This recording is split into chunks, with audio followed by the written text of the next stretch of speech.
الرجيم بسم الله الرحمن الرحيم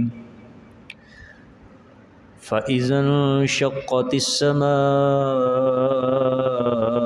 فكانت وردة كالدهان فبأي آلاء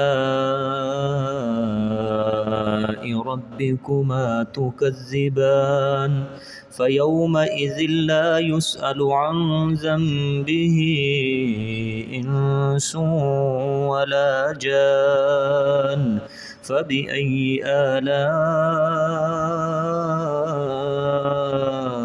ربكما تكذبان يعرف المجرمون بسيماهم فيؤخذ بالنواصي والأقدام فبأي آلاء ربكما تكذبان هذه جهنم التي يكذب بها المجرمون يطوفون بينها وبين حميم آن فبأي آلاء ربكما تكذبان صدق الله العظيم.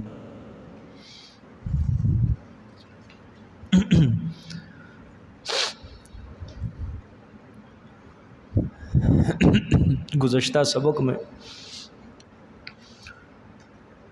اللہ پاک نے جنوں اور انسانوں کو مخاطب کر کے فرمایا کہ اگر تمہارے اندر طاقت ہے میرے عذاب سے بچنے کی، موت سے فرار ہونے کی، تو پھر آسمان اور زمین اس کی حدود کو پار کر کے کسی محفوظ مقام پر جا کے تم بچ جاؤ گے. تو اللہ نے فرمایا نکل کے دکھاؤ. لا تنفذون الا بسلطان، اللہ نے فرمایا تم کبھی بھی نہیں نکل سکتے مگر اس کے لیے بڑی طاقت اور قوت کی ضرورت ہے. پھر اس کے بعد یرسل علیکم اشواظ من نار ونحاس فلا تنتصران کے اندر اللہ نے فرمایا کہ تمہارے اوپر آگ کے شعلے، پگھلا ہوا تانبا چھوڑا جائے گا اور تم کبھی بھی بدلہ نہیں لے سکو گے، یعنی اپنے آپ کو میری پکڑ سے کبھی چھڑا نہیں سکو گے. کل میں نے سمجھایا تھا اس میں مفسرین کی دو رائے ہیں. یرسل علیکم اشواظ من نار ونحاس فلا تنتصران کے اندر ایک رائے کیا ہے، یہ تخویف اخروی ہے، قیامت کے متعلق ہے کہ اللہ قیامت کے بارے میں فرما رہے ہیں کہ اے جنوں انس کی جماعت، اگر تم نے نہ توحید کو قبول کیا نہ میرے احکام کو قبول کیا تو پھر قیامت والے دن تمہارے اوپر آگ کے شعلے اور پگھلا ہوا تانبا ڈالا جائے گا. دوسری مفسرین کی رائے یہ ہے کہ یہ آیت پچھلی کے ساتھ ہی منطبق ہے، یا معاشر الجنی کے ساتھ، کہ اگر تم آسمان سے نکلنے کی کوشش بھی کرو گے، اگر ارادہ بھی کر لیا تو تمہارے اوپر بڑے بڑے آگ کے شعلے چھوڑے جائیں گے، شہاب ثاقب تمہارے پیچھے لگائے جائیں گے. ٹھیک ہے جی. اب جہاں سے آج کا سبق شروع ہو رہا ہے یہ تخویف اخروی ہے. یہ کیا ہے؟ تخویف اخروی. پیچھے تخویف دنیاوی تھی، اب یہ تخویف اخروی ہے.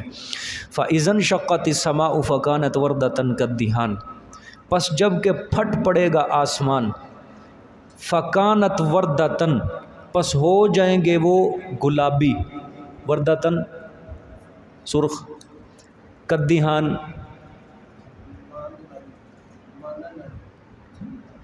چمڑے کے.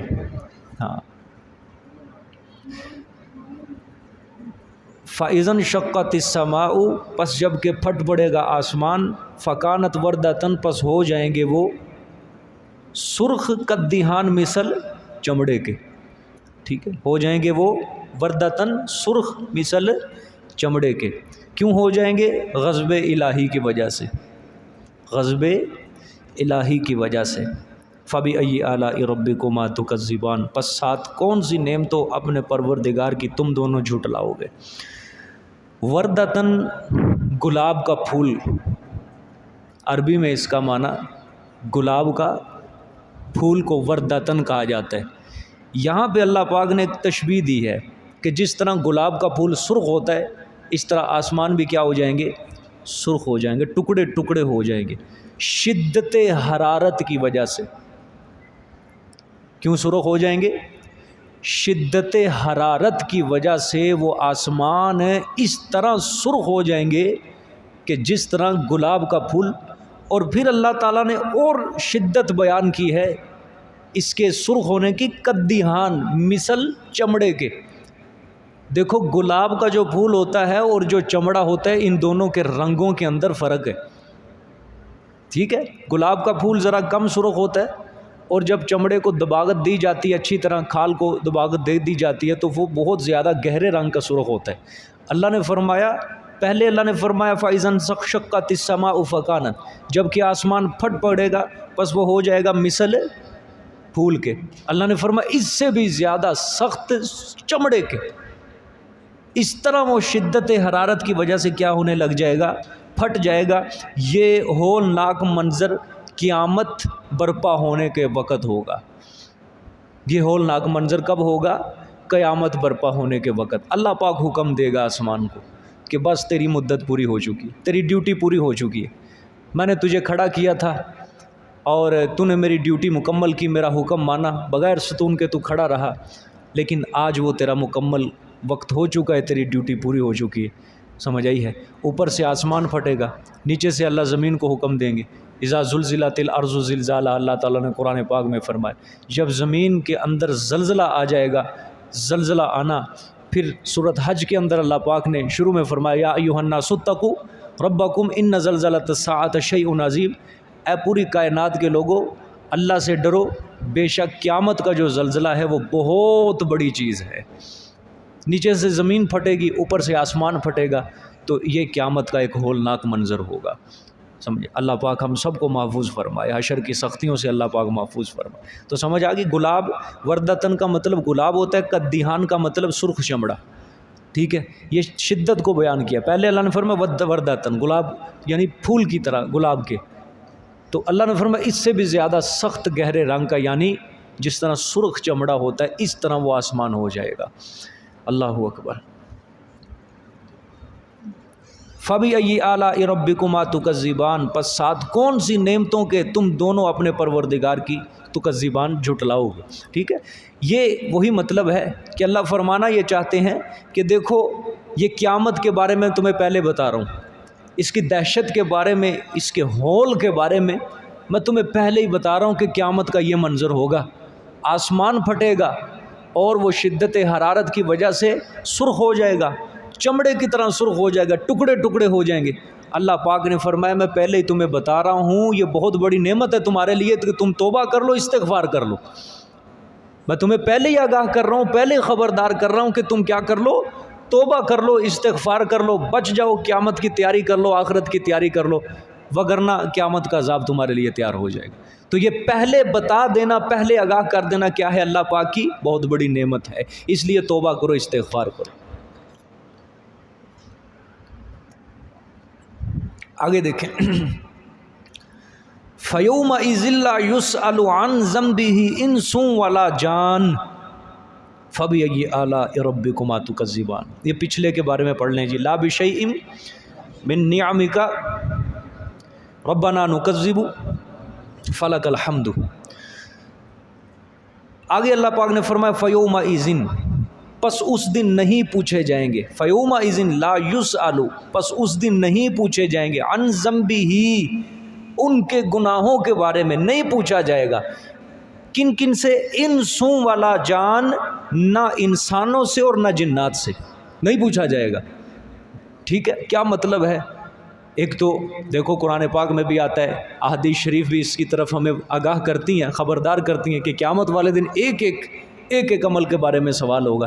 اللہ یہاں فرما رہے ہیں فَيَوْمَئِذٍ لَّا يُسْأَلُ عَن ذَنبِهِ إِنسٌ وَلَا جَانٌ, کہ قیامت والے دن جنوں انس کے کسی گناہ کے بارے میں پوچھا ہی نہیں جائے گا. ٹھیک ہے, یہ دونوں آیتوں کے اندر, یہ قرآن کی آیتوں کے اندر کیا ہے, ٹکراؤ ہے. اب مفسرین اللہ پاک ان کے اوپر کروڑوں رحمتیں نازل فرمائے جنہوں نے قرآن پاک کو آسان کیا ہے. فرمایا کسی انسان سے, پہلے سرسری معنی کرنے لگا ہوں تشریح, کسی انسان سے اس دن اس کے گناہ کو نہیں پوچھا جائے گا, اس کے گناہ کے بارے میں کوئی سوال نہیں کیا جائے گا. یعنی ان سے قیامت کے دن یہ نہیں پوچھا جائے گا کہ تو نے فلاں جرم کیا یا نہیں, تو نے فلاں جرم کیا یا نہیں, یہ نہیں پوچھا جائے گا اس سے. کیوں؟ وجہ اس کی یہ ہے, وہ تو فرشتوں کے اعمال ناموں میں لکھا ہوا ہے جو لکھ رہے ہیں. یا اللہ کے علم کے اندر اس کے گناہ ہیں، کیونکہ وہ ذرے ذرے سے واقف ہے، اس لیے کسی انسان سے نہیں پوچھا جائے گا کہ تو نے فلاں گناہ کیا یا نہیں، فلاں جرم کیا یا نہیں، فلانی خطا کی یا نہیں، بلکہ اس سے پوچھا جائے گا تو نے فلاں جرم کیوں کیا۔ دیکھو سوال کی نوعیت سمجھو، یہ نہیں پوچھا جائے گا کہ تو گناہ کیا یا نہیں، بلکہ کیا پوچھا جائے گا، تو نے گناہ کیوں کیا ہے۔ یہ حضرت عبداللہ ابن عباس رضی اللہ تعالیٰ عنہما نے مانا کیا کہ اس سے جرم کے سوال کی جو نوعیت ہوگی وہ دوسری ہوگی، کیونکہ اللہ کا قرآن سب سے زیادہ انسان کو کس چیز کی طرف متوجہ کرتا ہے کہ اللہ کی نافرمانی نہ کرو۔ نیکی کی طرف حکم قرآن پاک کرتا ہے لیکن کم کرتا ہے۔ اقیم الصلاۃ دوسرا رکن ہے اسلام کا، ٹھیک ہے، وآتوا الزکوٰۃ یہ تیسرا رکن ہے، روزہ ہے، حج ہے، ٹھیک ہے۔ نیکیوں کا حکم قرآن بہت کم کر رہا ہے، لیکن کم کر رہا ہے۔ سب سے زیادہ قرآن گناہ سے بچنے کی ترغیب دے رہا ہے، سب سے زیادہ قرآن کس سے؟ گناہ سے بچنے کی ترغیب دے رہا ہے، ٹھیک ہے۔ تو اس لیے کل قیامت والے دن ان سے یہ نہیں پوچھا جائے گا کہ فلانا گناہ کیا یا نہیں کیا، بلکہ پوچھا کیا جائے گا فلانا گناہ کیوں کیا، کہ میں نے قرآن میں تجھے منع جو کر دیا تھا، کیونکہ یہ کیا ہے؟ اللہ پاک کا کلام ہے، ٹھیک ہے، یہ کیا ہے؟ اللہ کا کلام، منع تو کر رہا ہے۔ یہ احادیث میں رسول اللہ صلی اللہ علیہ وسلم نے بتا تو دیا کہ فلانے گناہ سے میری امت کے لوگوں بچو، زنا سے بچو، چوری سے بچو، شراب سے بچو، تہمت سے بچو، ظلم سے بچو، ٹھیک ہے، بتا دیا سب کچھ۔ اب کل قیامت والے دن یہ نہیں انسان سے پوچھا جائے گا کہ گناہ کیا یا نہیں کیا، بلکہ الٹ پوچھا جائے گا کہ گناہ کیوں کیا، جب منع جو کر دیا تھا گناہ کیوں کیا، جرم کیوں کیا۔ یہ کس نے مانا کیا؟ عبداللہ ابن عباس رضی اللہ تعالیٰ عنہما نے، آپ صلی اللہ علیہ وسلم کے چچا زاد بھائی ہیں، ٹھیک ہے۔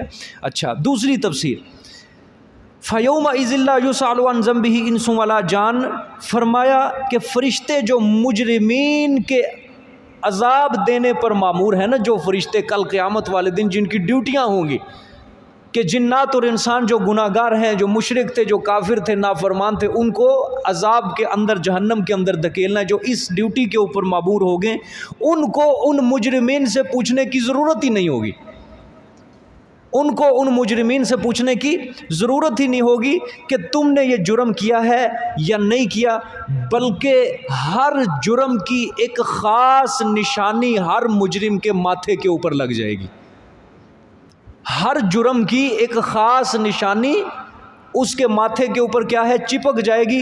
ہر فرشتہ جس کی ڈیوٹی ہوگی، وہ فرشتہ اس نشانی کو دیکھ کر اس کو پکڑ کے جہنم میں ڈالتا جائے گا، پوچھنے کی ضرورت ہی نہیں۔ یہ مطلب بھی ہے فَيَوْمَئِذٍ لَا يُسْأَلُ عَنْ ذَنبِهِ انس ولا جان کا۔ پہلا مطلب یہ نہیں کہ گناہ کیا یا نہیں کیا، بلکہ گناہ کیوں کیا۔ دوسری تفسیر، جو فرشتے عذاب دینے کے اوپر مامور ہیں ان کو پوچھنے کی ضرورت ہی نہیں ہوگی مجرمین سے، کیونکہ اللہ کی طرف سے ان کے ماتھوں کے اوپر ہر جرم کی، ہر گناہ کی ایک خاص نشانی چپکا دی جائے گی، اور فرشتے اس پیشانی کی نشانی کو دیکھ کر ان کو پکڑ کے جہنم کے اندر ڈالتے جائیں گے۔ یہ بھی مطلب ہے فَيَوْمَئِذٍ لَا يُسْأَلُ عَنْ ذَنبِهِ انس ولا جان، کہ قیامت والے دن ان سے ان کے گناہوں کے بارے میں پوچھا ہی نہیں جائے گا۔ اللہ اکبر، اللہ پاک محفوظ فرمائے۔ یہ تو ایک ہمارے اوپر اللہ پاک کی کرم نوازی ہے بہت زیادہ، کہ اس نے ہمیں گناہوں سے توبہ کرنے کا دروازہ جو ہے وہ کھلا رکھا ہوا ہے، اور بہت لمبی اللہ پاک نے ڈھیل دی ہوئی ہے کہ توبہ کر لو معاف کرتا جاؤں گا، توبہ کر لو معاف کرتا جاؤں گا۔ وگرنہ پرانی قومیں ایسی بھی گزری ہیں کہ ان کو گناہ کی توبہ کی توفیق ہی نہیں تھی، صرف یہی تھا ان کے لیے کہ گناہ سے بچنا ہے۔ اگر تم گناہ ہوگے، ایک خاص قسم کا دھبا ان کے چہرے پر لگ جاتا تھا، ان کے دروازے کے اوپر لگ جاتا تھا، بس اس کی توبہ نہیں قبول ہوتی تھی۔ توبہ نہیں قبول ہوتی تھی، ایسی بھی قومیں گزری، لیکن اس امت کے اوپر اللہ پاک نے اپنا ایسا فضل و کرم کیا، اپنا ایسا احسان کیا کہ اللہ پاک نے فرمایا کہ جب تک سورج مغرب سے طلوع نہیں ہوتا اس سے پہلے پہلے توبہ کا دروازہ تمہارے لیے کھلا ہے۔ اور احادیث شریف میں اللہ پاک کے رحم و کرم کا اتنا زیادہ اللہ پاک کے رسول صلی اللہ علیہ وسلم نے بتایا کہ زمین سے لے کر آسمان تک کے خلا کو گناہوں سے بھر دو، اللہ پاک سے سچے دل سے توبہ مانگ لو، اللہ کیا کر دیتے ہیں، معاف کر دیتے ہیں۔ یعنی اتنا رحیم و کریم اللہ پاک ہے، تو پھر انسان کدھر جا رہا ہے؟ اس کو چھوڑ کے انسان کدھر جا رہا ہے؟ نہ اپنے گناہ کی توبہ کر رہا ہے، نہ اپنے گناہ کا توبہ کرنا تو دور کی بات، وہ اپنے گناہ کا قصور نکالنے کے لیے تیار نہیں ہے۔ یہ حالت ہے آج کہ اپنے جرم کا وہ قصور نہیں ماننے کے لیے تیار۔ کوئی جھوٹ بول رہا ہے، وہ کہتا ہے نہیں اچھا کام کر رہا ہوں، کوئی چوری کر رہا ہے، وہ کہتا ہے نہیں پیٹ کے لیے اچھا کام کر رہا ہوں۔ کوئی بندہ، کوئی انسان آج اپنا قصور ماننے کے لیے تیار ہے ہی نہیں ہے۔ تو اگرچہ آج اگر لوگوں کے چہروں کے اوپر داغ دھبے نہیں ہیں، لیکن روحانی طور کے اوپر جو ایسے لوگ ہوتے ہیں، اللہ پاک ان کے چہروں کا نور جو ہوتا ہے وہ سلب کر لیتا ہے۔ ان کے چہروں کا نور کیا کر لیتا ہے؟ سلب کر لیتا ہے، ختم کر دیتا ہے اللہ پاک ان کے چہروں۔ اور شاید اللہ تعالیٰ کے ایسے جو نیک بندے، قریبی بندے ہوتے ہیں، ان کو گناہ گاروں کے چہرے دیکھ کر ان کو پتہ لگ جاتا ہے کہ یہ انسان سب سے بڑا گناہ گار انسان ہے۔ جن کو اللہ کا قرب نصیب ہوتا ہے، ہر کسی کو نہیں پتہ چلتا، کیونکہ اتقوا فراست المومن حدیث شریف کے اندر آتا ہے نا کہ مومن کی فراست سے بچو کہ وہ اللہ کے نور سے دیکھتا ہے۔ جس کو اللہ کا بہت زیادہ قرب نصیب ہوتا ہے نا، اللہ کے بہت زیادہ نزدیک ہوتا ہے، وہ جب انسانوں کی طرف نگاہ ڈالتا ہے، اللہ پاک عالم غیب کے پردے اس کو دکھا دیتا ہے۔ عالم غیب کے پردے۔ ایک مولانا احمد لاہوری صاحب مفسر قرآن تھے، بہت بڑے، لاہور کے رہنے والے تھے، یہ فوت ہو چکے ہیں۔ یہ جنرل ایوب خان کا دور تھا نا، اس دور کے اندر بھی بڑے اللہ والے تھے، بڑے ہی اللہ والے تھے۔ ایوب خان کے غالباً بیٹے کا نکاح تھا، تو احمد علی لاہوری صاحب کو جنرل ایوب نے بلایا کہ میرے بیٹے کا نکاح پڑھا دیں۔ تو مولانا احمد علی لاہوری صاحب نے شرطیں رکھی تھیں، اب وہ عالم نہیں رہے، جنرل تھا اور شرطیں رکھی تھیں۔ شرط کیا رکھی؟ پہلی شرط یہ ہوگی میں نے نکاح کے پیسے پوسے کوئی نہیں لینے۔ دوسری شرط یہ رکھی اپنی سواری کے اوپر آؤں گا۔ تیسری شرط یہ رکھی کھانا اپنا لے کے آؤں گا، تیرا میں نے کھانا نہیں کھانا، کیونکہ تیرا مشکوک کھانا ہے، مجھے نہیں پتا کہ تیری حلال کی کمائی ہے یا حرام کی کمائی، لہٰذا میں بچنا چاہتا ہوں۔ تو اس نے کہا ٹھیک ہے جی آپ آئیں۔ حضرت صاحب آئے تانگے کے اوپر، اس وقت تانگا ایک گاڑی سمجھی جاتی تھی بہت بڑی، تانگے کے اوپر خود آئے اپنی سواری کے اوپر، اور اس کے بیٹے کا نکاح پڑھایا۔ اور بعد میں جب کھانے کی باری آئی تو جنرل ایوب نے کہا کہ حضرت صاحب کھانا کھا کے جائیں۔ انہوں نے کہا نہ تیرا کھانا نہیں کھاؤں گا، ادھر کا کھانا میں نے کھا۔ جنرل نے کہا کہ میری بے عزتی ہوگی، میرے مقام کو تو دیں۔ حضرت صاحب نے فرمایا نہیں، میں اپنا کھانا، یہ اپنی جیب سے چنے نکال کے دکھائے بھونے، یہ دیکھا اپنا کھانا لے کے آئے ہوں۔ تو اب ایسے عالم نہیں رہے، اللہ اکبر، چلے گئے۔ میرے خیال ان کی لاہور کے اندر ان کی قبر ہے، مزار ہے۔ بہت بڑے اللہ والے تھے، بہت بڑے اللہ والے تھے۔ تو یہ لاہور کے اندر ایک بہت بڑا جلسہ کروایا کرتے تھے، بہت بڑی کانفرنس، اس کے اندر پورے پاکستان کے علماء کو بلایا کرتے تھے، بڑے بڑے علماء کو۔ وہ سٹیج ایک بہت بڑا سجایا جاتا تھا، اس سٹیج کے اوپر سب علماء کو بٹھاتے تھے، اور اس سٹیج کے اندر ہمارے حضرت جو تھے وہاں بچراں کے مولانا حسین علی رحمۃ اللہ علیہ وہ بھی آیا کرتے تھے۔ حضرت مولانا احمد علی لاہوری صاحب فرمایا کرتے تھے جتنے بھی علماء ہیں اس سٹیج کے اوپر، یہ سب کے سب میں نے عوام کے لیے بلائے ہیں کہ یہ خطاب کریں، عوام ان کے خطاب سے مستفید و فائدہ اٹھائیں۔ جتنے بھی علماء سٹیج کے اوپر، یہ سب میں نے عوام کے لیے بلائے ہیں، اور واحد حضرت مولانا حسین علی رحمۃ اللہ علیہ کو میں نے اس لیے بلایا کہ علماء ان کے خطاب سے مستفید ہوں۔ یعنی مولانا حسین علی کو میں نے کس لیے بلایا ہے؟ علماء کے لیے بلایا ہے، عوام کے لیے نہیں بلایا۔ اور بقیہ جتنے علماء ہیں ان کو میں نے کس کے لیے بلایا؟ عوام کے لیے بلایا۔ تو بہت بڑے اللہ والے تھے، اور صاحب کرامت بھی تھے، صاحب کرامت بھی تھے، اللہ اکبر۔ ان کی پگڑی جو تھی نا، پگڑی جو اپنے سر کے اوپر دستار باندھا کرتے تھے، اس کے اندر اللہ پاک نے ایسی ان کو کرامت عطا کی تھی کہ ایک بار ان کے مرید نے وہ ڈال لی تھی، ایسے اٹھا کے چیک کرنے کے لیے کہ حضرت صاحب کا امامہ ہے، چلو میں اپنے سر پہ ڈالتا ہوں برکت ہوگی۔ وہ مرید نے جیسے ہی پگڑی ڈالی تو اس کو انسانوں کے چہرے جو تھے نا خنزیروں کی طرح نظر آنے لگ گئے تھے، بدل گئے، جانوروں حیوانوں کی طرح شکلیں نظر آئیں، اور کچھ چہرے ایسے کہ وہ واقعتاً چمک رہے تھے۔ انسان جو اللہ والے تھے مجلس کے اندر، جو گناہوں سے بچتے تھے، ان کے چہرے اچھے تھے، باقیہ اکثریت چہرے جو تھے بدلے بدلے لگ رہے تھے۔ اس سے رہا نہ گیا، روتا ہوا حضرت صاحب کے پاس پگڑی لے کے آ گیا، حضرت صاحب یہ کیا ہے پگڑی کے اندر؟ تو پھر مولانا احمد اللہ لاہوری صاحب نے اس کو سمجھایا اس راز کو فاش نہیں کرنا ہے۔ یعنی اللہ پاک قرآن پاک میں کیا فرماتے ہیں بنی اسرائیل کے بارے میں، کہ جب انہوں نے ہمارے احکام کو توڑا تو اللہ نے کیا بنایا تھا؟ ان کو بندر بنایا تھا، چہرے مسخ کر دیے۔ یہ اللہ کا فضل ہے اس امت کے اوپر کہ ایک دوسرے کو نظر نہیں آتا، نظر نہیں آ رہا، وگرنہ جتنے گناہ اس قوم نے کر لیے بنی اسرائیل سے بھی گزری گئی ہے، بنی اسرائیل سے بھی گزر گئی ہے۔ یہ فرعونی جو تھے نا، فرعونی اس سے بھی گزر گئے ہیں۔ یہ فرعونی، ان کے اوپر اللہ پاک ٹڈیوں کا عذاب بھیجا، مینڈگوں کا عذاب بھیجا، ٹھیک ہے، جوؤں کا عذاب بھیجا، تو وہ پھر بھی حضرت موسیٰ علیہ السلام کے پاس آتے تھے۔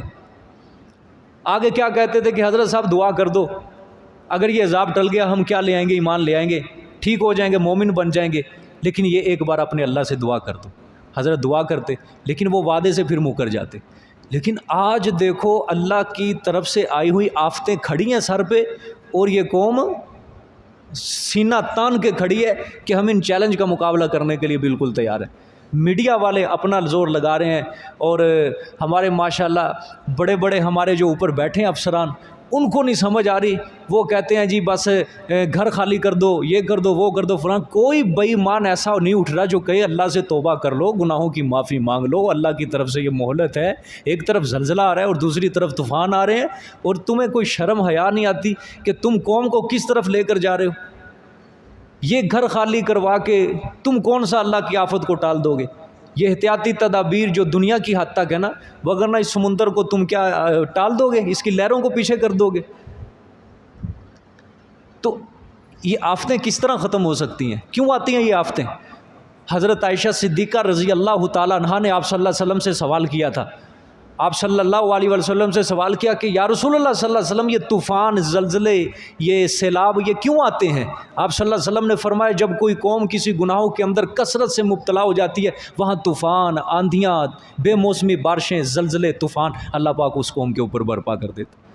اب کریں کیا ہم؟ ہمارے اوپر بیٹھی جاہل انسان ہے، ہمارے اوپر بیٹھی دین سے جاہل، جو دور، جنہوں نے کبھی پڑھا نہیں، جس کو غسل کے فرض نہیں آتے، وضو کے فرض نہیں آتے، جنہوں نے دین کی ایک بات نہیں سمجھی، ہمارے سروں پہ بیٹھے وہ۔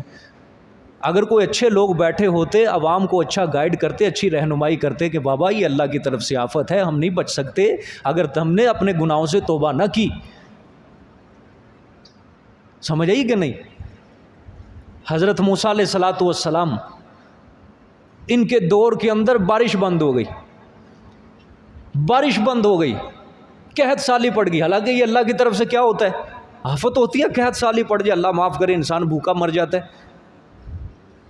تو حضرت موسیٰ علیہ السلام اپنی ساری قوم کو میدان کے اندر لے کر آئے اور اپنی قوم سے کہا کہ ہاتھ اٹھا کے اللہ سے دعا کرو۔ تو اللہ پاک نے حضرت موسیٰ علیہ السلام سے فرمایا کہ میں نے بارش نہیں برسانی، تیری اس قوم کے اندر ایک بہت بڑا گناہ گار بندہ بیٹھا ہوا، نہیں برساؤں۔ اللہ اکبر۔ آفت اس کی کیا ہے؟ بارش بند کر دے تب بھی آفت ہے، بارش برسا دے تب بھی کیا ہے؟ آفت ہے۔ میں نے بارش نہیں برسانی، تیری قوم کے اندر بہت بڑا گناہ گار ہے، جب تک وہ نہیں نکلے گا قوم سے میں نے بارش نہیں برسانی۔ اللہ نے صرف اتنی بات بتلائی تو کلام ختم ہوا۔ حضرت موسیٰ نے قوم کے اندر اعلان کیا کہ بھئی جو بھی میری قوم کے اندر فلانا فلانا گناہ گار ہے نا، تو اٹھ کے یہاں سے چلا جائے۔ اس کی وجہ سے اللہ پاک نے یہ بارش بند کی ہوئی ہے۔ اب جو گناہ گار انسان تھا نا، اس کو پتہ چل گیا کہ یہ آفت، یہ بارش میری وجہ سے رکی ہوئی ہے، اس نے مجمع کے اندر ہی اللہ سے توبہ کرنی شروع کر دی، رو رو کے۔ اس نے مجمع کے اندر ہی ہاتھ اٹھا لیے، توبہ کرنی شروع کر دی۔ اب ہمارے اوپر جو اعلیٰ افسران بیٹھے ہیں وہ قوم کو بتائیں کہ بابا اپنے گناہوں سے توبہ طلب کرو، توبہ استغفار کرو، مساجد کو آباد کرو، یہ جو گندے اڈے بنے ہوئے ہیں برائی کے، زنا کے، شراب کے، ان کو بند کرو۔ یہ کون بتائے گا؟ اصل مصیبت جو جڑ ہے وہ تو بند نہیں کرنی۔ کسی گاؤں کے اندر کوئی نہر ہے، اس کا بند ٹوٹ جائے، لوگ چھتوں کے اوپر چڑھ جائیں، یہ عقل مندی ہے یا بیوقوفی ہے؟ یہ بیوقوفی ہے، عقل مندی کہاں سے؟ چھت کے اوپر چڑھ جاؤ گے پانی اور آ جائے گا۔ اور بھائی عقل مندی یہ ہے کہ جہاں سے وہ بند ٹوٹا ہے اس کو جا کے بند کرو۔ تو اللہ کی آفتیں جو آ رہی ہیں، زلزلے، سیلاب، یہ جس کی وجہ سے آ رہی ہیں، اس کو، مصیبت کو ختم کرو۔ یہ جو برائی ہو رہی ہے، شرک ہو رہا ہے، کفر ہو رہا ہے، زنا ہو رہا ہے، شراب، چوری، ڈاکہ، اور سب سے بڑی بات عدل و انصاف نہیں ہے اللہ کی زمین سے، عدل انصاف کی فضائی ختم ہو چکی ہے، اس کو ختم کرنے کے لیے کوئی تیاری نہیں ہے۔ اور یہ آفتوں سے، یہ ٹکرانے کے لیے، آفتوں سے چیلنج کرنے کے لیے بالکل تیار کھڑے ہیں۔ یہ نظریہ دے رہے ہیں، یہ نظریہ کیا مطلب ہے اس کا؟ اس کا کیا مطلب ہوتا ہے کہ ہم قدرتی آفت سے نپٹنے کے لیے پورا تیار ہیں، اللہ کی قدرت سے نپٹنے کے لیے پورا تیار کھڑے ہیں ہم۔ یہ قوم کو نظریہ دیا جا رہا ہے کہ اللہ کی قدرت سے نظر ہٹاؤ، اللہ کوئی چیز نہیں ہے، اللہ کی طاقت کوئی چیز نہیں ہے۔ اپنی سائنس کے اوپر ان ظالموں نے ایمان پکا کیا ہوا ہے، اپنی مشینری کے اوپر انہوں نے کیا کیا ہوا ہے؟ ایمان پکا کیا ہوا ہے۔ تو قصور مان لے، قصور۔ ہر انسان جب اپنا قصور مان کے اللہ کے آگے ہاتھ کھڑا کرے گا نا کہ یا اللہ پاک گناہ ہو گیا مجھ سے، یا اللہ پاک میری وجہ سے یہ زمین کے اوپر آفت، اتنا اللہ کے آگے کہہ دے، یا اللہ یہ جو آفتیں آ رہی ہیں، یا اللہ میں ہی گناہ گار ہوں، یا اللہ پاک تم معاف کر دے۔ ہر انسان جب اپنے ذہن میں یہ سوچ رکھ لے گا، ہر انسان، تو انشاءاللہ خوشحالی کا سما ہم اپنے چاروں طرف دیکھیں گے۔ لیکن مسئلہ ہماری عوام کے اندر بھی ہے کہ جہاں کوئی آفت آتی ہے، دوسرے خطے والے کہنے لگ جاتے ہیں وہ بابا گناہ تھوڑے ہو رہے ہیں، اس وجہ سے کیا آ گئی ہیں؟ مصیبتیں آ گئی ہیں۔ اور کچھ ہمارے ملک میں طبقہ ہے متقی پرہیزگاروں کا، وہ کہتے ہیں ہمارے پاکستان کو کچھ ہو ہی نہیں سکتا، اتنے بڑی بڑی ہستیاں بیٹھی ہیں، یہ الگ متقی بنے ہوئے ہیں۔ یہ ملک ہم نے جی لا الہ الا اللہ محمد رسول اللہ کے نام پہ لیا، اس لیے اس ملک کو کچھ ہو ہی نہیں سکتا۔ اور بھئی یہ جو سمندری طوفان آ رہا ہے، کوئی امریکہ بھیج رہا ہے، یہ زلزلے آ رہے ہیں امریکہ بھیج رہا ہے، تم کہہ رہے ہو اس ملک کو کچھ ہو ہی نہیں سکتا۔ یہ لا الہ الا اللہ محمد رسول اللہ کے نام پہ بنا تھا۔ پاکستان کے اندر بڑے بڑے خطے، اس پوری دنیا کے اندر بڑے بڑے خطے لا الہ الا اللہ محمد رسول اللہ کے نام پر حاصل بھی کیے گئے ہیں، جہاد کے ذریعے، تلوار کے ذریعے۔ لیکن آج ان کا حال دیکھو خطوں کا، تمہیں ایک مسلمان کلمہ پڑھنے والا بھی وہاں نظر نہیں آئے گا۔ مساجد اجڑ گئی ہیں وہاں پہ، عیسائیوں نے قبضے کر لیے وہاں پہ، یہودیوں نے قبضے کر لیے وہاں پہ، مسلمانوں کی جو مسجدیں تھیں وہ گرجا گھر بن گئے، سوروں کا گوشت ڈالا جا رہا ہے ان کے اندر۔ 5 6 سال ہو گئے ان مسجدوں کو ویران ہوئے۔ تو یہ متقیوں کی جماعت الگ، یہ پاکستان کے اندر رہتی ہے جی، بڑیاں بڑیاں ہستیاں رہ رہی ہیں اتنے، پاکستان میں کچھ ہو ہی نہیں سکتا۔ جیسے ہر کوئی یہاں پہ، ہر بندہ ہی یہاں پہ، جیسے علی حجویری رحمۃ اللہ علیہ بنا ہوا ہے، شیخ عبد القادر جیلانی رحمۃ اللہ علیہ بنا ہوا ہے۔ بغداد کے اندر، بغداد کی سرزمین جو تھی، یہ بڑے بڑے اللہ کے ولیوں کی سرزمین تھی۔ دمشق اللہ کے بڑے بڑے ولیوں کی سرزمین تھی یہ۔ اللہ اکبر۔ اسپین دیکھ لو، اس کی تاریخ کون بھول سکتا ہے؟ ہسپانیہ کی تاریخ کون بھول سکتا ہے؟ کسی نے سنی ہے ہسپانیہ کی تاریخ؟ کوئی واقف نہیں ہے۔ اسپین کی تاریخ پڑھو، 800 سالہ مسلمانوں کا عالی شان دور تھا۔ کس طرح وہاں پہ عیسائیوں نے قبضہ کیا، مسلمان بادشاہ جب آپس کے اندر لڑائیاں کرنے لگ گئے۔ ایک وقت تھا وہاں مسلمان کیا تھے، 800 سالہ مسلمانوں کا دور تھا، وہ اندلس، 800 سال مسلمانوں نے حکومت کی۔ لیکن آج وہاں پہ حال کیا ہے؟ ایک وقت تھا وہاں پہ کوئی کافر نہیں تھا، مسلمان تھے سارے۔ آج کیا ہے وہاں پہ حال اسپین کے اندر؟ میں کچھ دنوں پہلے رپورٹ پڑھ رہا تھا کہ 76% آبادی وہاں پہ عیسائیوں کی ہے۔ 19% لوگ وہاں پہ ایسے ہیں جو خدا کی ذات کے قائل نہیں ہیں، اور باقی 2% لوگ 2-3% لوگ ایسے ہیں صرف جو دوسرے مذاہب سے تعلق رکھتے ہیں. بس وہ مسلمانوں کا عالی شان دور اسپین اندلس. ٹائم نہیں ہے، کبھی میں آپ کو اس کی پوری تاریخ سناؤں گا کہ یہ عالی شان دور کیسے تھا. اور مسلمانوں کے لیے یہ شکست کے اعتبار سے آج سبق آموز واقعہ. پاکستان اسی دہانے کے اوپر آج کھڑا ہے. قوم متفق نہیں ہے، آپس کے اندر لڑ رہی ہے، فرقہ واریت کا تصادم ہے، سیاسی اعتبار سے تصادم ہے. لوگ آپس میں لڑنے جھگڑنے کے لیے، مرنے کے لیے، قتل و غارت کرنے کے لیے تیار ہو جاتے. عمرا حاکم ہمارے آپس میں لڑ رہے ہیں، عوام آپس میں لڑ رہی ہے. برائی ہر طرف آباد ہو چکی ہے، نیکی کا اڈا جو ہے اللہ کے گھر ویران ہو چکے ہیں. پاکستان پورا اسی دہانے کے اوپر کھڑا ہے. گناہ کو کوئی گناہ سمجھ نہیں رہا، جرم کو جرم اپنا قصور نکالنے کو کوئی تیار نہیں ہے. تم کہتے ہو یہ بڑی بڑی ہستیاں رہتی ہیں یہاں پہ. بڑی بڑی ہستیاں جو ہوتی ہیں نا، اللہ تعالیٰ ان کو پہلے ہی کہہ دیتا ہے کہ تم یہاں سے نکلو. یہ کون سا تقویٰ ہوا کہ بجائے اپنے گناہوں سے توبہ کرنے کے جی بڑی بڑی ہستیاں.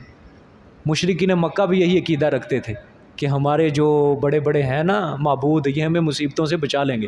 پیغمبر ان کو کہتے تھے اللہ کا عذاب آنے والا ہے. مشرک آگے سے کیا کہتے تھے؟ قرآن کیا کہتے ہیں کہ جی ہماری بڑی بڑی ہستیاں ہیں، ہم بچ جائیں گے. لیکن اللہ نے فرمایا جب ہمارا عذاب آ گیا نا تو کوئی چیز، ان کے معبود بھی ان کو نہ بچا سکے، نہ بچا. بغداد، میں نے کہہ رہا بغداد شیخ عبد القادر جیلانی رحمۃ اللہ علیہ کی سرزمین، امام احمد بن حنبل کی سرزمین ہے. وہ بڑے بڑے فقہا، بڑے بڑے علماء، اولیاء اللہ کی سرزمین ہے. لیکن بغداد کے اندر خلافت عباسیہ مسلمانوں کی 800 سالہ دور تھا. یہ آخر کے اندر صرف بغداد، بس یہ خلافت عباسیہ صرف بغداد میں رہ گئی تھی بس. اور یہاں بھی کون آئے تھے؟ تاتاری آئے، چنگیز خان آیا، اس بغداد کو بھی اس نے مسمار کر کے رکھ دی، مسمار کر. اور آخری جو خلیفہ تھا مسلمانوں کا، اس کا حال پتہ کیا کیا تھا؟ اس نے ایک بورے کے اندر بند کر کے اس نے اوپر سے گھوڑے اپنے دوڑا دیے، فوج کے ٹکڑے ٹکڑے کر دیے پورے شہر کے اندر. ایسا حال ہوا مسلمان خلیفہ کا. وہاں نہیں ہستیاں تھیں، وہاں آج کی ہستیوں سے بھی بڑی ہستیاں وہاں تھیں. میں نے کہا نا امام احمد بن حنبل کوئی عام ہستی نہیں ہے. 4 دفعہ پیدل حج کیا بغداد سے مکہ تک کا. 3 بادشاہوں سے جس نے حق کے لیے ٹکر لی، وہ امام احمد بن حنبل جس کے آگے شاگرد بڑے بڑے محدث، بڑے بڑے مفتی، بڑے بڑے ائمہ، بڑے بڑے علماء بنے تھے، وہ امام احمد بن حنبل کی سرزمین. شیخ عبد القادر جیلانی جیسے عالم کی ولی کی سرزمین ہے وہ. اور اس کے علاوہ دیگر بڑے بڑے مسمار کر دیا بغداد کو پکڑ کے. دمشق کی سرزمین تھی، عیسائیوں نے قبضہ کر لیا. بیت المقدس دیکھ لو، اس سے بڑا کیا میں آپ کو بتاؤں. یہ کیا ہے بیت المقدس؟ قبلہ اول ہے یہ. اس سے بڑی اللہ کی کوئی مقدس زمین اللہ کے گھر سے حضرت عمر نے فتح کیا تھا، پھر عیسائی قابض ہوئے، ایوبی نے فتح کیا، سلطان صلاح الدین ایوبی نے فتح کیا. وہاں بھی بڑی بڑی ہستیاں عبادت کر رہی تھیں. لیکن جب مسلمان نے اپنا نظریہ چھوڑا، اپنی سوچ چھوڑی، اسلام کو پس پشت ڈالا، آج پھر وہاں کون قابض ہو گیا؟ یہودی قابض ہو گئے. تو تم یہ پاکستان متقیوں کا ہے، پاکستان کے اندر بڑی بڑی ہستیاں ہیں، کچھ ہو ہی نہیں سکتا. چھوڑ دو ایسی باتیں، خدا کے لیے چھوڑ دو. اپنا قصور مانو. اپنے قصور کو چھپانے کے لیے یہ بڑی بڑی ہستیوں کو آگے نہ لاؤ. وہ اللہ کے ساتھ ان کا معاملہ ہے، اللہ پاک جانے، وہ جانے. دنیا سے چلے گئے ہیں، سمجھ آ گئی ہے. اللہ اکبر. امریکہ نے عراق کے اوپر بم برسائے تھے، روک سکا کوئی؟ کوئی نہیں روک سکا. وہ بھی کہتے تھے پاکستان کی طرح یہ تھے بڑی بڑی ہستیاں، لیکن روک سکے بم؟ نہیں روک. مسمار کر کے رکھ دیا اس نے عراق کو. تو یہ شیطانی جو جال ہوتے ہیں، شیطانی باتیں ہوتی ہیں، ان سے بچنا چاہیے. اپنا گناہ مانو، اپنا قصور مانو خدا کے لیے. قوم کی اچھی رہنمائی کرنے والا آج نہیں رہا ہمارے سروں کے اوپر. ہر کوئی غلط رستہ دکھا رہا ہے ہمیں، ہر کوئی غلط رستہ دکھا رہا ہے. زلزلہ آتا ہے، کیا کہہ دیتے ہیں؟ وہ جی زمین نے پلیٹیں بدلی ہیں. گھبرانے کی ضرورت نہیں، توبہ استغفار کی ضرورت نہیں. ایسے بے ایمان لوگ ہیں سوشل میڈیا کے اوپر آتے. کوئلہ نکل رہا ہے، گیسیں نکل رہی ہیں، پٹرول نکل رہا ہے، تیل نکل رہا ہے، وہ زمین کے اندر خلا آ جاتا ہے، وہ پلیٹیں چینج کرتی ہے، خلا پورا کرتی ہے، اس لیے زلزلے آتے ہیں. اس لیے یہ قدرتی آفت نہیں ہے، یہ توبہ استغفار کی، گھبرانے کی، خطرہ کرنے کی ضرورت نہیں. یہ دیکھو یہ ایسی باتیں ہوتی ہیں. یہ ایسی بات، طوفان آ جائے، سمندری طوفان آ جائے، وہاں کہتے ہیں خطرہ کرنے کی ضرورت نہیں ہے. یہ جب ٹمپریچر 28 سینٹی گریڈ ہوتا ہے تو پھر بھاپ بنتی ہے، بادل آتے ہیں، ہوائیں چلتی ہیں سمندر کے اندر، پھر طغیانی آتی ہے، اس وجہ سے یہ سیلاب آتا ہے. خطرہ کرنے کی ضرورت نہیں، قدرتی آفت نہیں. اللہ معاف فرمائے، اللہ معاف فرمائے. میں نے کہا نا فرعونیوں سے بھی بدتر ہیں یہ. اب فرعونی تو پھر بھی کہہ دیتے تھے مان لیں گے، دعا کر دو، لیکن یہ ماننے کے لیے تیار نہیں ہے، توبہ کے لیے تیار ہی نہیں ہے. اس حد تک یہ عوام، یہ قوم پہنچ چکی ہے، اس حد تک خدا کی قسم. ایسا حال ہو گیا، ایسا حال ہو گیا. اور ایسے گھڑے کے اوپر ہم جا کے کھڑے ہو گئے ہیں کہ کنارے پہ کھڑے ہو گئے ہیں کہ آگے خوفناک، دہشت ناک گھڑا ہے، بہت برا گھڑا ہے کہ ہم نکل نہیں سکتے اس میں سے. یہ قوم جس دہانے پہ آ گئی، کیونکہ تاریخ الحمدللہ ہم نے پڑھی ہے. مسلمانوں کے اندر سے جب سلطنتیں ختم ہوتی تھی، اقتدار ختم ہوتے تھے، تو کیوں ختم ہوتے تھے، وجوہات کیا ہوتی تھی، وہ ساری وجوہات آج دوبارہ اس قوم کے اندر بلکہ ان سے بھی زیادہ پائی جا رہی ہیں. خلافت عثمانیہ جو ختم ہوئی تھی، کیا وجوہات تھیں، وہ وجوہات ساری اب پائی جا رہی ہیں، ساری وجوہات پائی جا رہی ہیں. اسپین کیوں مسلمانوں کے ہاتھ سے نکل گیا، وہ ساری وجوہات آج پائی جا رہی ہیں. سلجوق سلطنت کیوں ختم ہوئی تھی، ساری وجوہات آج پائی جا رہی ہیں یہاں پہ.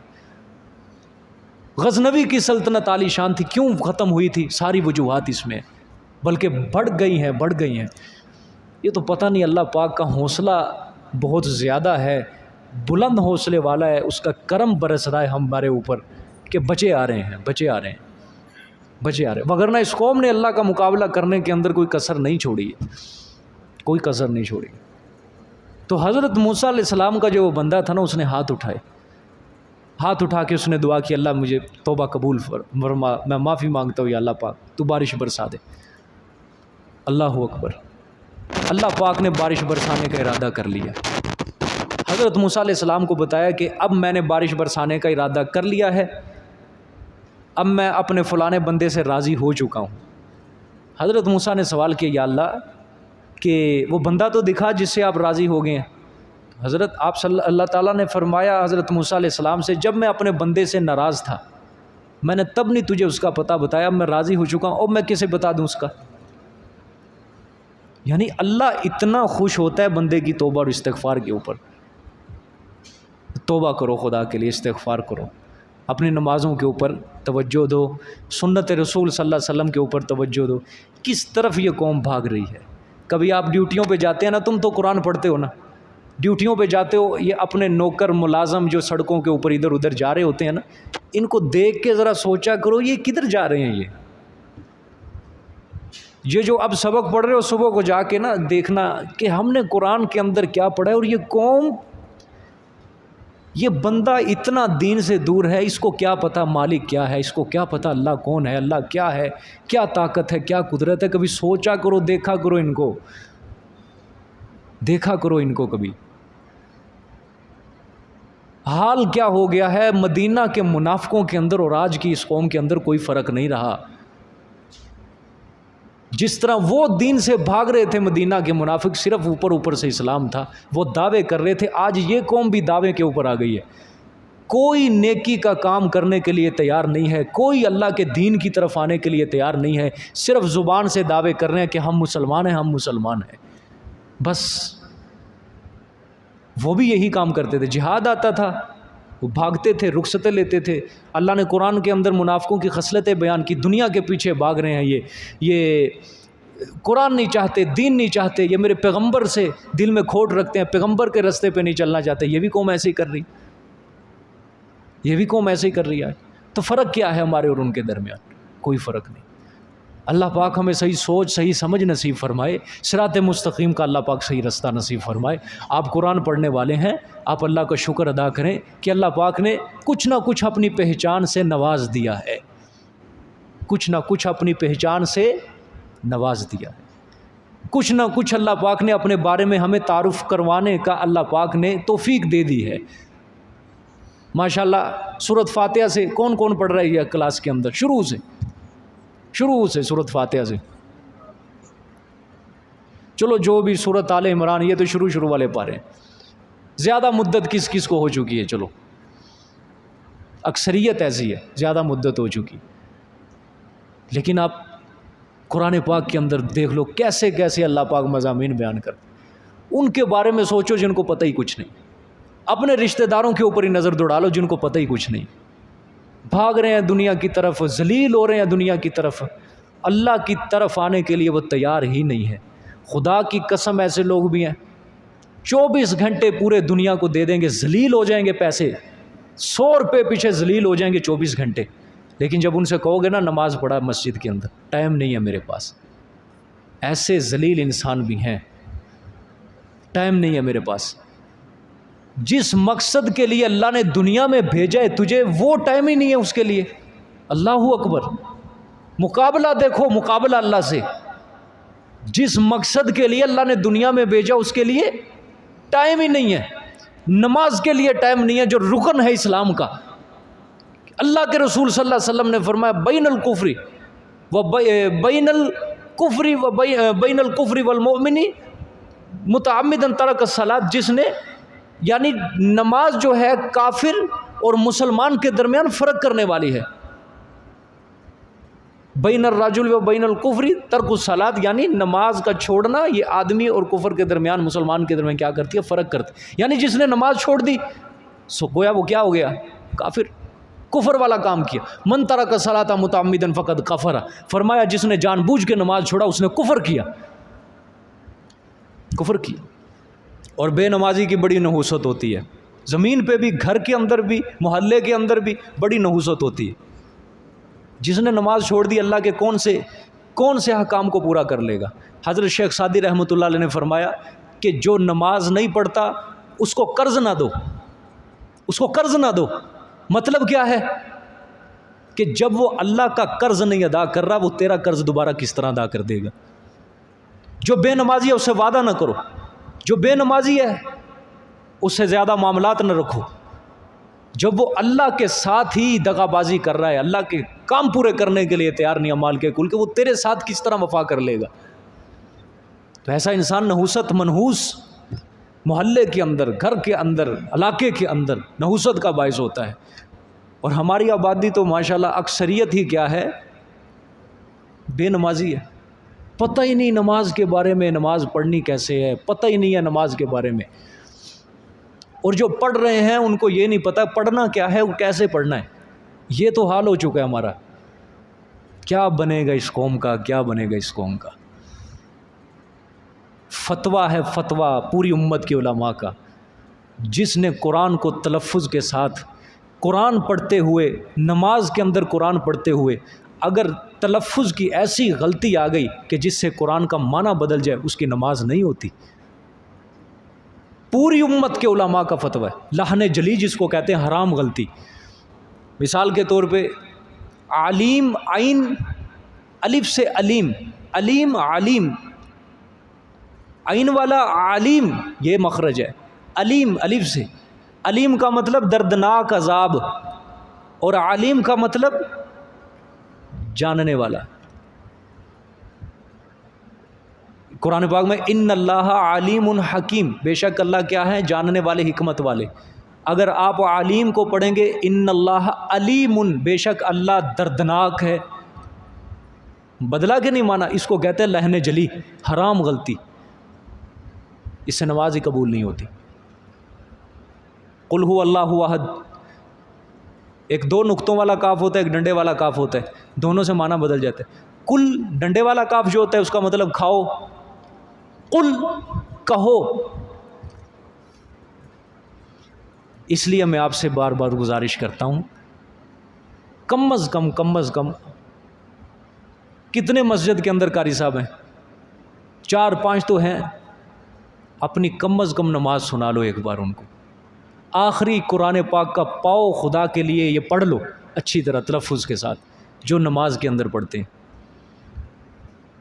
کیوں بھائی، کرو گے کہ نہیں کام؟ کوئی شرم کی بات نہیں ہے یہاں پہ. کہ میں جی بہت بڑا ہو گیا ہوں، زندگی کے کتنے پہر گزار لیے ہیں، تو اب آ کے میں یہ کہا شریعت میں کوئی شرم نہیں۔ رسول اللہ صلی اللہ علیہ وسلم نے فرمایا ایک شرم تمہیں جنت میں لے کے جائے گی، ایک شرم تمہیں جہنم میں لے کے جائے گی۔ اگر یہ دین سے شریعت سے شرم کر کے سے پیچھے ہٹ گئی، یہ جہنم کے اندر لے جائے گی، اللہ معاف کرے۔ مجھے سنائی ہے کلاس کے کئی ساتھیوں نے مجھے سنائی ہے، نماز سناتے ہیں مجھے آگے، اکیلا میں بیٹھا ہوتا ہوں لکھ رہا ہوتا ہوں، آ کے مجھ سے ملتے ہیں، مصافحہ کرتے ہیں، جی میری ایک بار نماز سن لیں، اور ان کو غلطیوں سے آگاہ کر دیا، اور کبھی کسی کو بتایا بھی نہیں ہے کہ فلانے بندے نے آگے نماز سنائی ہے، ضرورت بھی نہیں ہے۔ ایک بار ضرور سناؤ، ضرور سناؤ۔ اگر تلفظ کی غلطی ہے، تلفظ کی غلطی ہے، کسی کو پکڑ لو، کوئی ٹائم مقرر کر لو کہ قاری صاحب میں فلانے وقت آپ کے پاس آنا چاہتا ہوں، مجھے تلفظ جو ہے میرا درست کروا دیں۔ کوئی نقصان ہو جائے گا؟ کوئی نقصان نہیں۔ اس کام کے لیے تیار ہو جاؤ، خدا کے لیے۔ اپنی نماز کو تو کم از کم درست، اس کو تو ضائع نہ کرو۔ پھر 5 وقت جو مسجد میں آ رہے ہیں کہ ہو سکتا ہے نماز قبول ہی نہ ہو رہی ہو، ہماری قبول ہی نہ ہو رہی ہو تلفظ کی غلطی کی وجہ سے۔ اللہ پاک سب کو محفوظ فرمائے، ٹھیک ہے جی۔ تو گناہوں کے بارے میں کوئی پوچھ کے اللہ نے فرمایا نہیں، نشانی لگا دی جائے گی، نشانی ان کے سروں کے اوپر، ان کے ماتھے کے اوپر کل قیامت والے دن۔ اللہ پاک سب کو محفوظ فرمائے۔ قرآن پاک میں آتا ہے یوم تبیض وجوہ و تسود وجوہ، سورۃ بقرہ میں، کہ اس دن کئی چہرے سفید ہوں گے اور کئی چہرے سیاہ ہو چکے ہوں گے۔ یہی مطلب ہے کہ جو گناہ گار ہوں گے، نافرمان ہوں گے، ان کے چہرے کالے سیاہ ہو جائیں گے، اور جو نیک صالح ہوں گے ان کے چہرے نورانیت کی طرح چمک رہے ہوں گے، ٹھیک ہے۔ آگے دیکھیں، فَبِأَيِّ آلَاءِ رَبِّكُمَا تُكَذِّبَانِ، پس ساتھ کون سی نعمتوں کے تم دونوں اپنے پروردگار کی جھٹلاؤ گے؟ پڑھ لیں جی، لَا بِشَيْءٍ مِّن نِّعَمِكَ رَبَّنَا نُكَذِّبُ فَلَكَ الْحَمْدُ۔ آگے دیکھیں جی، یعرف المجرمون بسیماہم فیؤخذ بالنواصی والاقدام۔ اللہ اکبر۔ فرمایا یعرف المجرمون، پہچان لیے جائیں گے مجرم، وہی آگی نا بات، پہچان لیے جائیں گے مجرم بسیماہم، ساتھ اپنی علامات کے، آگی وہ بات، پہچان لیے جائیں۔ کیوں نہیں پوچھا جائے گا؟ وجہ ہر کسی کے چہرے کے اوپر داغ لگا ہوا ہوگا، پوچھنے کی ضرورت ہی نہیں ہے، سمجھ آئی کہ نہیں؟ پہچان لیے جائیں گے مجرم ساتھ اپنی نشانیوں کے، ٹھیک ہے، علامات کے، ان کے پیشانیوں کے اوپر ایک سیاہ نقطہ لگا دیا جائے گا، ٹھیک ہے۔ پھر فرمایا فَيُؤْخَذُ بِالنَّوَاصِي وَالْأَقْدَامِ، پس پکڑا جائے گا ان کو ساتھ پیشانی کے بالوں کے۔ یہ ہوتے ہیں، کبھی چھوٹے چھوٹے آپ ہوتے ہوں گے نا، قاعدہ پڑھنے کے لیے جاتے تھے قاری صاحب سے، تو سبق نہیں یاد ہوتا تھا یا کوئی لفظ غلط پڑھ دینا، تو وہ استاد کہاں سے پکڑتا تھا؟ پیشانی کے بالوں سے، ایسے جھجوڑتا تھا، ٹھیک ہے۔ تو وہ پیشانی کے بال، یہ آگے والے جو بال ہوتے ہیں یہاں سے، فیؤخذ بالنواصی، پکڑا جائے گا پیشانی کے بالوں سے، والاقدام، اور قدموں سے، اور کس سے؟ قدموں سے پکڑا جائے گا۔ اللہ اکبر۔ اللہ پاک نے فرمایا کہ یہ جو مجرم ہوں گے ان کو کوئی عزت کے ساتھ نہیں لے جایا جائے گا جہنم کے اندر، عزت کے ساتھ نہیں لے جایا جائے گا، بلکہ کس طرح لے جایا جائے گا؟ پیشانی کے بالوں سے پکڑ کر اور پاؤں سے پکڑ کر ان کو کہاں ڈالا جائے گا؟ جہنم کے اندر ڈالا جائے گا۔ نیز حضرت حسن بصری رحمۃ اللہ علیہ نے یہ آیا ہے فَيُعْرَفُ الْمُجْرِمُونَ بِسِيمَاهُمْ، کہ پہچان لیے جائیں گے مجرم اپنی پیشانیوں سے۔ وہ فرماتے ہیں کہ ان کی علامت جو ہوگی وہ یہ ہوگی کہ چہرے وہ سیاہ ہو جائیں گے اور آنکھیں نیلی ہو جائیں گی، چہرے سیاہ ہو جائیں گے بالکل، آنکھیں کیا ہو جائیں گی؟ نیلی ہو جائیں گی۔ یہ علامت ہوگی جہنمیوں کی کہ ان کو کل قیامت والے دن جو فرشتے پکڑ کے، یہ فرشتے کیونکہ پکڑیں گے نا، فَيُؤْخَذُ بِالنَّوَاصِي وَالْأَقْدَامِ۔ مفسرین کی کئی آراء ہیں، کوئی مفسرین کہتے ہیں کہ کسی کو کل قیامت والے دن پیشانی کے بال سے فرشتہ ایک ہی ہاتھ سے پکڑ کے جہنم میں ڈال دے گا، کسی کو پاؤں سے پکڑے گا جہنم کے اندر ڈالے گا، یہ مطلب۔ اور بعض کہتے ہیں کہ نہیں، ایک فرشتہ ٹانگوں سے پکڑے گا، ایک فرشتہ پیشانی کے بالوں سے پکڑے گا اور پھر جہنم کے اندر ڈالا جائے گا۔ تینوں رائے ہیں، تینوں رائے ہیں، سمجھ آئی؟ کہ کوئی فرشتہ ایک ہی، کسی ایک بندے کو ٹانگوں سے پکڑ کے جہنم میں، کسی کو پیشانی کے بالوں سے پکڑ کے جہنم میں، اور بعض کہتے ہیں کہ 2 فرشتے ہوں گے، ایک ٹانگوں سے پکڑے گا اور ایک پیشانی سے پکڑے گا اور جیل کے اندر ڈالا جائے گا۔ دنیا کے اندر جو جیل کے اندر ڈالا جاتا ہے یہ پھر بھی عزت ہے، تھوڑی بہت عزت ہے کہ جیل کی سلاخیں کھولی جاتی ہیں، پیچھے سے دھکا مار دیا جاتا ہے ایسے، بس یہی ہوتا ہے نا، دھکا مار دیا. لیکن یہ دیکھو، یہ مجرمین کی تذلیل دیکھو. اللہ پاک سب کو محفوظ فرمائے. اللہم احفظنا منہم، ہم سب کی اللہ پاک حفاظت فرمائے. جہنم کی اللہ پاک بو سے بھی اللہ پاک ہماری حفاظت فرمائے. دن قیامت کے اللہ پاک معاشر کے میدان میں سب کو جنت کی خوشبو میسر فرمائے. اللہ اکبر، اللہ اکبر. فَبِأَيِّ آلَاءِ رَبِّكُمَا تُكَذِّبَانِ، فرمایا پس ساتھ کون سی نعمتوں اپنے پروردگار کی تم دونوں جھٹلاؤ گے. پھر وہی بات آ گئی. کیا مطلب ہے کہ میں تمہیں بتا رہا ہوں؟ اللہ فرمانے کا مطلب ہے یہ میرا پہلے آگاہ کر دینا یہ بہت بڑی نعمت ہے کہ مجرموں کا یہ حال کروں گا پھر میں، اگر نہیں مانو گے بات تو میں تمہیں پہلے ہی بتا رہا ہوں. مان جاؤ مان جاؤ مان جاؤ، توبہ استغفار کر لو، ہدایت قبول کر لو. نہیں کرو گے توبہ استغفار، نہیں گناہوں کو چھوڑ کے، پھر یہ حال کریں گے ہم، یہ حال کریں گے. پھر فرمایا جب مجرموں کو جہنم کے اندر ڈال دیا جائے گا، ہذہ جہنم التی یکذب بہا المجرمون، ہذہ جہنم التی یکذب بہا المجرمون.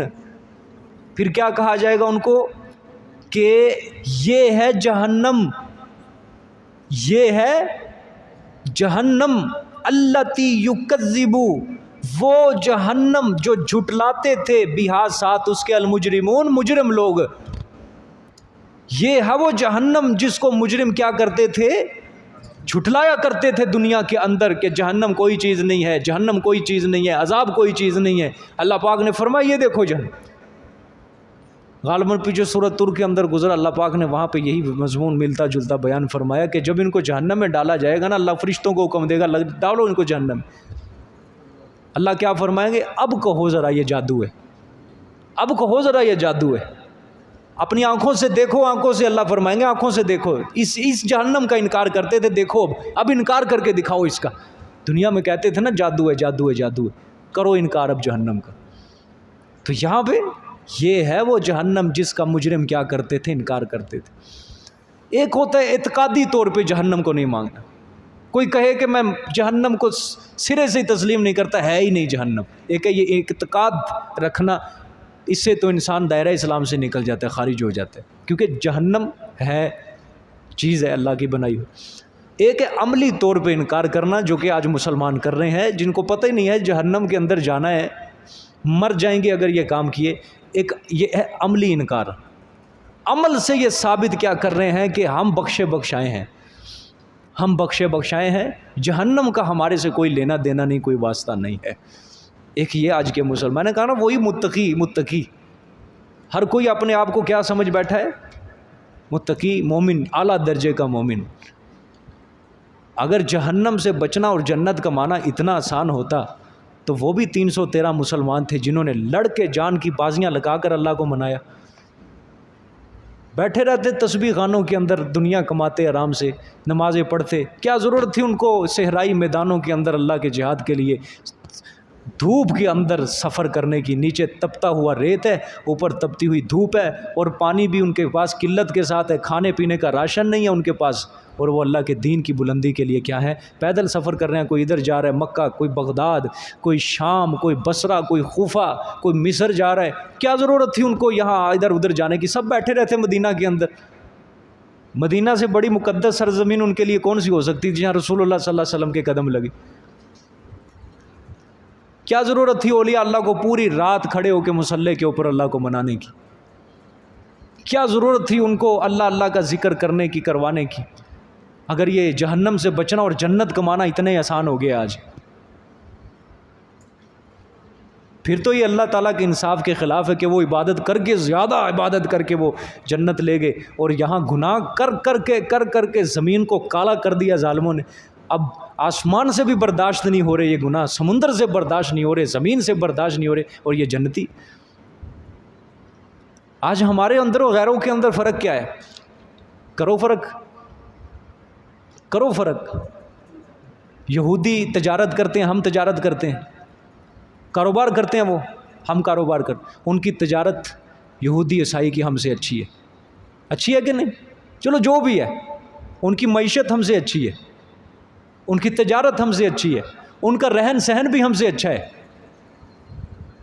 ان کے گھر کی چھت بھی ہم سے اچھی ہے، ان کے لیے سہولتیں بھی اچھی ہیں، ان کا آنا جانا ہم سے اچھا ہے، اور اپنے مذہب سے وہ غداری نہیں کرتے۔ جو بھی ہے چلو ہے جھوٹے، کیونکہ اسلام کے بعد جو بھی مذہب ہے اس کے علاوہ جھوٹے، لیکن ان کے اعتبار سے وہ لگے ہوئے ہیں، وہ اپنے چرچ کو، اپنے کنیسے کو کتنی سپورٹ کر رہے ہیں وہ۔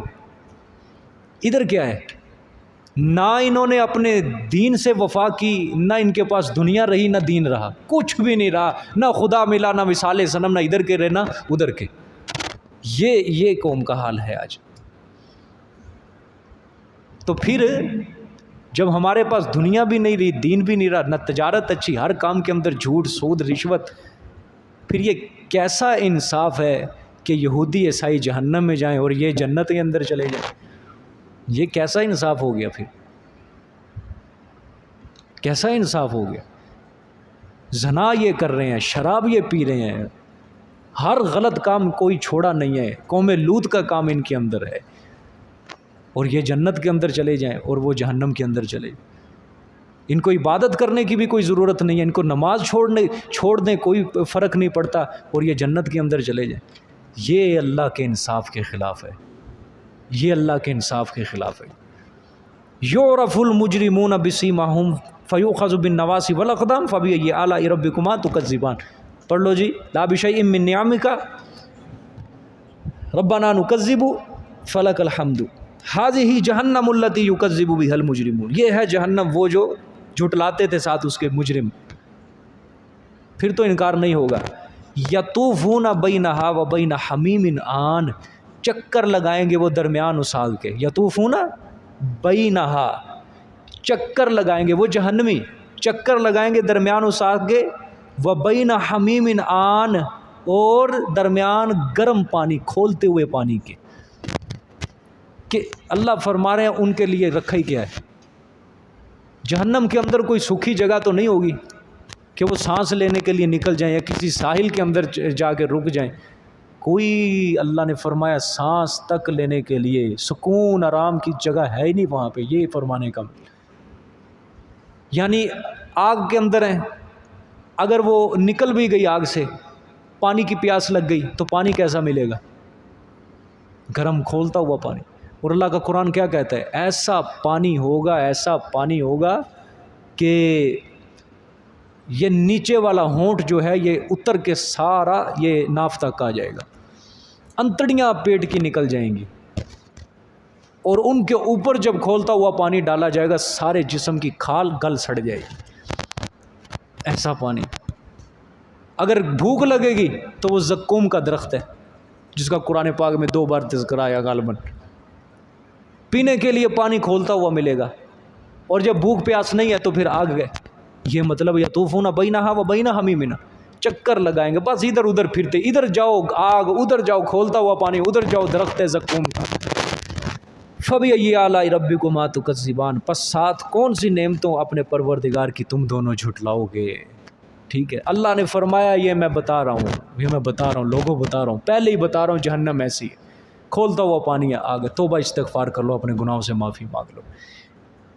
پڑھ لیں جی سارے، لا بشیء من نعمک ربنا نکذب فلک الحمد۔ بس یہ کل سے یہ آگے بشارت شروع ہو رہی ہے، ساری آخر تک یہ بشارت ہوگی، اور انشاءاللہ جمعرات کو اس کا اختتام کریں گے۔